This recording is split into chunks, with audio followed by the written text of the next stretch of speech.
બસ રોકો આંદોલન કર્યું હતું અને એસટી બસોને રોકી અને પોતાની જે એસટીનો જે વ્યવહાર છે તે વધુ બસ મૂકવા માટેનો પ્રયાસ કરતા અને માંગણી કરતા તેઓએ અગાઉ 15 દિવસ પહેલાં વિવિધ પદાધિકારીઓને એસટી વિભાગને લેખિતમાં અરજીઓ અને આવેદનપત્રો આપ્યા હતા. તેમ છતાં પણ એસટી વધારાની મુકાઈ ન હતી, જેના લીધે વિપદા પડી રહી છે. એ પ્રકારની રજૂઆત સાથે આજે એસટી બસોને રોકી અને આંદોલનાત્મક પ્રદર્શન કરતા ઉશ્કેરણીજનક અને તણાવનું વાતાવરણ પણ સર્જાયું હતું. છેવટે આ વિદ્યાર્થીઓને સમજાવટ કરવામાં આવીને તેઓ છોટાઉદેપુર એસટી ડેપો ખાતે પહોંચ્યા હતા અને એસટી ડેપોમાં એઓ માંગણી કરી હતી કે તેઓને વધારાની એસટી બસ આપવામાં આવે.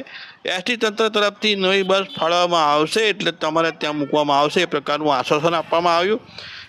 એ સાથે જે વિદ્યાર્થીઓ રજૂઆત અર્થે છોટાઉદેપુર ગયા હતા તેઓને પરત તેનો કવાંટ ખાતે મૂકવા માટે એસટી બસની માંગણી કરી હતી અને તેઓના પાસનો જે રૂટ છે ત્યાં સુધી તેઓને ટિકિટ લઈ અને આ જે વિદ્યાર્થીઓ છે તેને કવાંટ સુધી બસ પણ મૂકવા ગઈ હતી. અને એ સાથે જે આંદોલનાત્મક જે પ્રદર્શનના જે દ્રશ્ય છે આપણે જોઈ શકીએ છીએ. આ કરજવાટ ખાતે આ રીતે વિદ્યાર્થીઓ સ્કૂલ અને જે વિવિધ સંસ્થાઓમાં ભણતા વિદ્યાર્થીઓએ આ રીતે આંદોલન કર્યું હતું અને એને લીધે એસટી તંત્ર પણ વિમાસણમાં મુકાયું હતું. છોટાઉદેપુર ખાતે જે અધિકારીઓ છે એસટી વિભાગના તેઓ સાથે પણ ઘર્ષણનો માહોલ સર્જાયો હતો. બોલાચાલી પણ થઈ હતી વિદ્યાર્થીઓને, કારણ કે એ લોકોએ જે માંગણી કરી કે અમને વધારાની બસ મૂકી આપો, તો તેઓએ મેનેજરને વાત કરવા કહ્યું. મેનેજર ત્યાં આવ્યા ન હતા. તેઓ આ વિદ્યાર્થીઓને છોટાઉદેપુર ખાતે બોલાવવામાં આવ્યા, કહેવામાં આવ્યું તો ત્યાં પણ અધિકારીઓને રજૂઆત કરવાની હતી, પણ મેનેજર તેઓને મળી ન શક્યા. તે લોકો હતાશ થઈ ગયા હતા.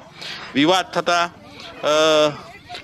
છોટાઉદેપુર જિલ્લાના પોલિટિકલ જે પદાધિકારીઓ છે તેઓ પણ શું કરી રહ્યા છે તે પ્રકારના પણ સવાલ વિદ્યાર્થીઓમાં ઉઠ્યા હતા.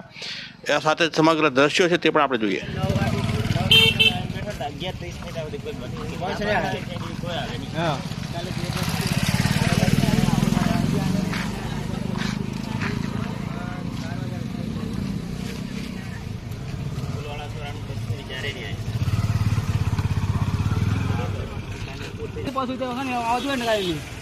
હવે તું બોલા ફોન કર્યો છું કેવો અત્યારે બસ રોકવાનું કંઈ કારણ તમે કહી શકો?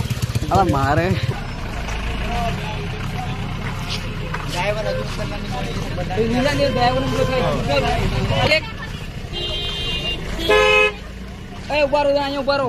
મારે દેખવા દે બીજું કઈ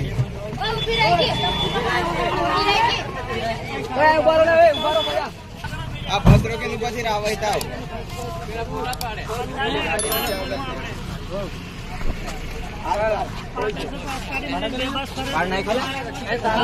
નંબર કોઈ